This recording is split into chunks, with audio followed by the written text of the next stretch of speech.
Sir अगला question जो हमारा आपसे मैं करने के लिए जा रहा हूँ जी तो कुछ राजनीति के संबंधित है। मैंने क्या देखा है जी लोगों के अंदर, मैं जब भी ग्रामीण क्षेत्र में जाता हूँ तो मैं छोटे स्तर से देखता हूँ, जी जैसे कि प्रधानी का चुनाव, जी तो मैं देखता हूँ कि लोग जिसको लोग चुन भी नहीं रहे हैं, जी पसंद भी नहीं कर रहे हैं, जी वो भी लोग निकल के आ जाते हैं। जी वो जिसके अंदर कुछ काम करने की लालसा पैदा हो रही है जी कि मैं समाज का विकास करूंगा, मैं गांव का विकास करूंगा, जी सर जी लोग कहीं ना कहीं उसको लाइक नहीं करते। इसका कारण क्या हो सकता है? इसका एक तो कारण ये है कि राजनीतिक चेतना जिस स्तर पर जाना चाहिए थी और उसकी गंभीरता का एहसास लोगों में जो है होना चाहिए था, वो बहुत छिछली किस्म की जो है और सतही किस्म की चेतना में तब्दील हो गई है। जी आज चेतना ये है कि पद पैसा प्रतिष्ठा जी येन केन प्रकारेण जैसे भी मिल सकती है उसको हासिल किया जाए, जहां से भी मिल सकती है वहां जाके दौड़ा जाए, जिसके पीछे लग के मिल सकती है उसका पीछे पिछलग्गू बन के हासिल किया जाए। तो इस वजह से इसका जो है क्षरण भी हुआ है और स्तर में गिरावट भी आई है। एक तो चीज मेरी ऑब्जर्वेशन में ऐसी आती है, हो सकता है मेरा ऑब्जर्वेशन गलत हो। सर जी, मैं एक बात रखना चाहूंगा आपके सामने,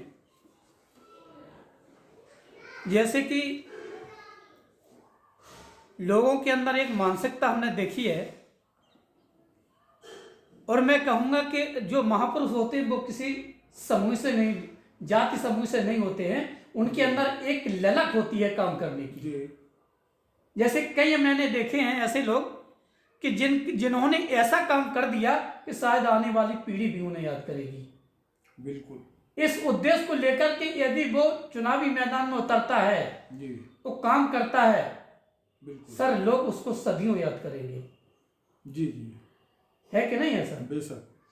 तो अब लोगों के अंदर अगर एक इच्छा जाहिर हो जाए कि यार मैं काम कुछ करूं, और लोगों के दिल और दिमाग में केवल एक चीज आ गई कि नहीं, मुझे केवल 5 साल के लिए मौका मिल जाए, इसके बाद मुझे मिले अन्यथा कभी ना मिले, उतने में मैं भरपाई कर लेता हूं। आप ठीक कह रहे हैं।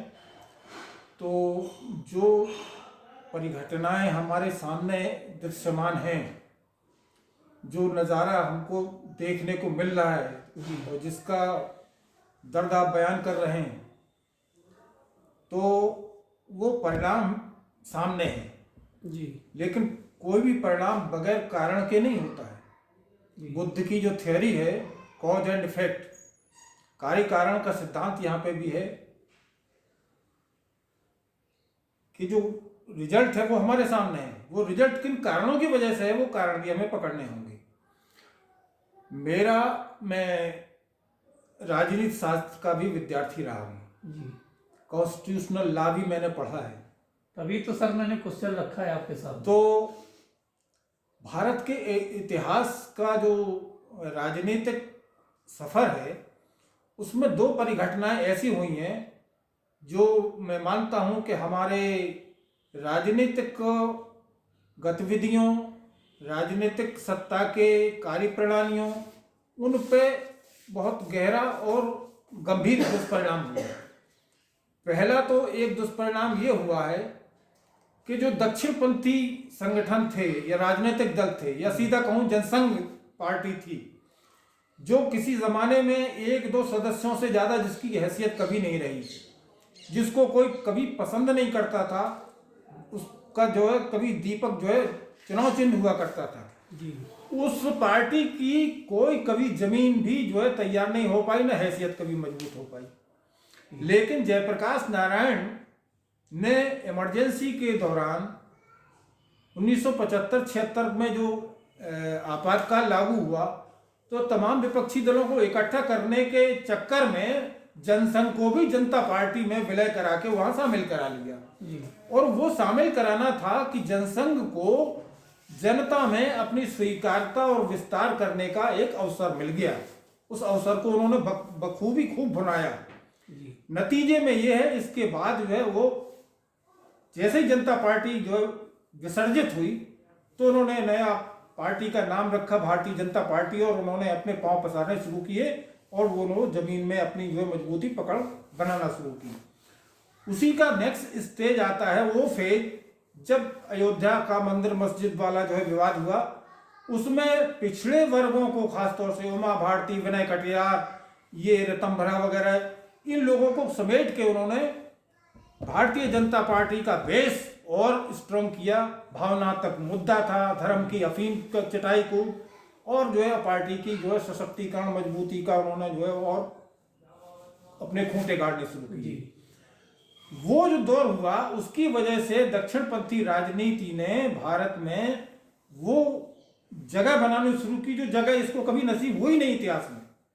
और दूसरी परिघटना हुई जिन प्रधानी या और जिला परिषद, जिला पंचायत वगैरह के स्तर पर जो आज घालमेल हो रहा है, वोट बिकाऊ बन रहे हैं। मान्यवर कांसीराम जी ने नारा दिया था कि जो है हमारा वोट बिकाऊ नहीं है, वोट हमारा राज तुम्हारा नहीं चलेगा। ये चीजें उन्होंने हमारे लोगों ने नहीं समझी, बल्कि हमारे विरोधियों ने बहुत अच्छी तरह समझी और उनका बारीकी से विश्लेषण करके काट निकाला।